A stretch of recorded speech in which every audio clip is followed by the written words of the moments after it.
What's going on, guys? The Comics Kid 2099 here to talk to you about a novel called Dragonsong, written by Anne McCaffrey.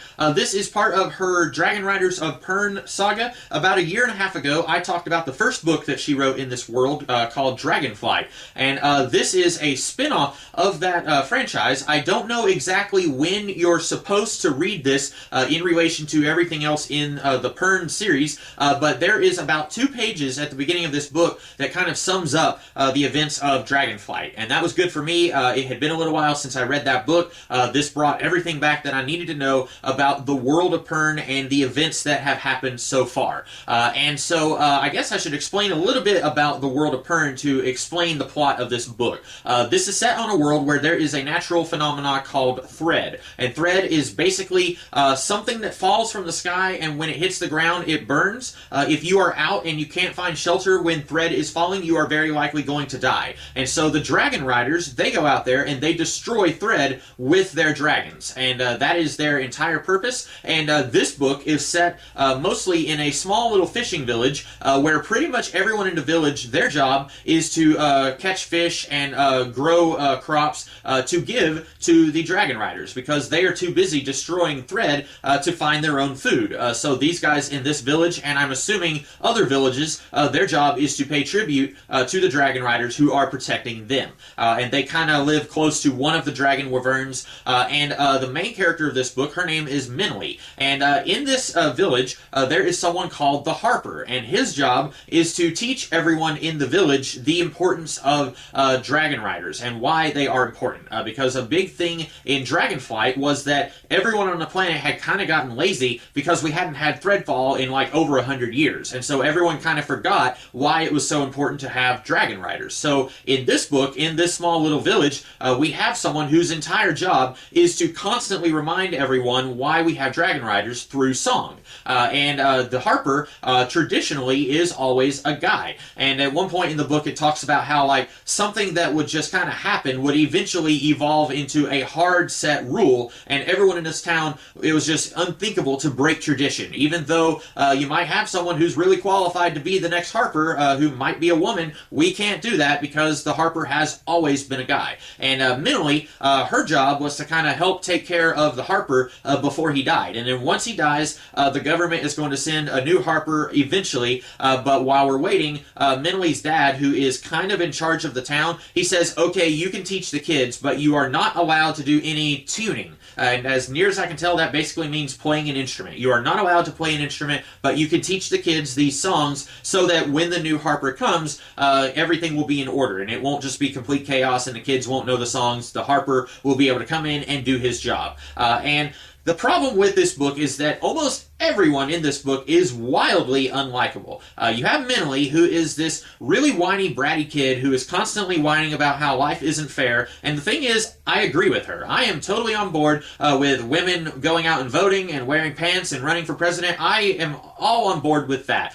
So I like the message that this book has, that women can do the stuff that men do. I don't have a problem with the message. The problem is the character of Minley is still really unlikable, and the message kind of gets lost because I am caught up with how much I disdain this character. She is constantly whining about how life isn't fair, and then at one point, after she's been warned multiple times you are not to do any tuning when you are teaching the kids, at one point she accidentally does some tuning, and then her dad beats her with a belt, and she keeps saying, I didn't mean to, I didn't mean to. Yes, you did. You don't accidentally play an instrument. That's not something that you can do. And then eventually she decides she's going to run away from home. And she runs away and finds these little baby dragons. They're not technically dragons, but they basically are. They're called fire lizards, and I don't know how these things are different from regular dragons. The regular dragons are big, like the dragons you think of when you think of dragons, and humans can ride them. These things, as I understand it, they're only about, like a cat size or something like that. And she finds a bunch of them, winds up saving some eggs, and then they all kind of imprint on her in the same way that regular dragons imprint on their rider. And eventually she makes her way to one of the perches where all of a whole bunch of dragons are.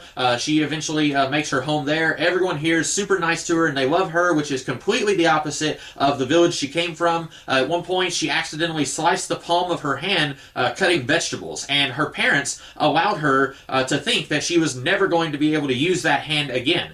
They even left some of the flayed flesh on her hand to prevent her from playing an instrument. Like I said, everyone in this book is wildly unlikable. You have Meneley, who is constantly bucking tradition, which is fine because the traditions that this village has, I don't think they're very good traditions. I think it's good that these people understand, hey, a woman can sing too. That's great, but my mom, she has a phrase, pick your battles, choose your battles. You don't always have to fight back against something that you don't think is fair. Sometimes it's better to just stay quiet and not fight back. And Meneley doesn't seem to understand that. She seems to think that the entire world should revolve around her, and all she wants to do is sing songs, and she's just not a very likable character. Also, once she runs away from home, pretty much all of the conflict is gone. The rest of the book is her living out in the wild. She has to hide from the thread a couple of times. She is feeding these little baby dragons, and then she eventually moves to this other dragon perch thing. Well, she's saved by a dragon rider who brings her there, and then eventually it's determined that she can go and study under the Master Harper, and that's it. All the conflict is pretty much gone less than a third of the way into the book. And I'm noticing now that I've read 2 of these Perm books, this series doesn't have traditional bad guys. You have something like Aragon, where you had the Dragon Riders, and then you had an evil Dragon Rider who became corrupted. You have an actual bad guy manifesting in the story that our characters can fight against.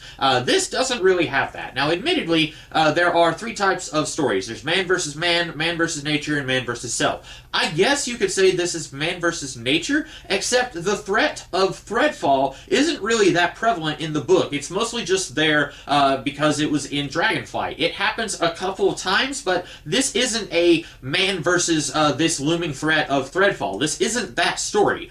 This is really more, I guess, man versus nature in the sense that Meneley is fighting against the traditions of her village. They don't want her singing, so they're willing to let her hand probably rot away so that she can't play an instrument anymore. So she's fighting against nature in that sense. And that's fine, but once she runs away from the village, less than a third of the way into the book, that's no longer the conflict. This book is really weird. Fortunately, it's not that long. This is about half the length of Dragonflight, but it's really just kind of loses itself less than halfway into the book. Once she runs away, there's not a whole lot going on other than she's here, she has some dragons, and then she gets rescued by Thread, or rescued from Thread, and then she goes and lives over here, and then there's going to be a hatching. At one point, they bring up this little kid who is the lord of some castle somewhere, and he imprints on a dragon, and everyone is like, oh no, that's bad, we can't let that happen, but it's already happened, and then it doesn't get brought up again. There's a whole lot of stuff happening here, but there's not really any conflict, and also, all the characters are really unlikable. I keep coming back to that because they are all really unlikable. I don't know if you've ever read a book where you kept saying to yourself, I cannot wait to finish this so that I don't have to read this anymore. That is what I had with Dragonsong. I hated this book. I have a few more books in the Pern series. I got them all like 50 cents a piece a long time ago. Now that I've read this, and I remembered as I was reading the little 2-page summary of Dragonflight, I was remembering, okay, there were some characters in that series I also didn't like, and there was a weird time travel thing that kind of lost me once it introduced time travel. Now that I've read 2 of these books, I really don't want to read any more of the Pern books, but I already have those books, so I don't know. Maybe I'll read more in this series and I'll decide if I like what's going on in those books or not. But this book, I did not care for this book. I don't think it's very well written. I did not care for any of the characters. I see absolutely no reason to read this book. So anyway, that is my thoughts on Dragonsong. Hope you guys like this video, and I will be back in the future with some other videos. In the meantime, you guys have a great rest of the day. Catch you later.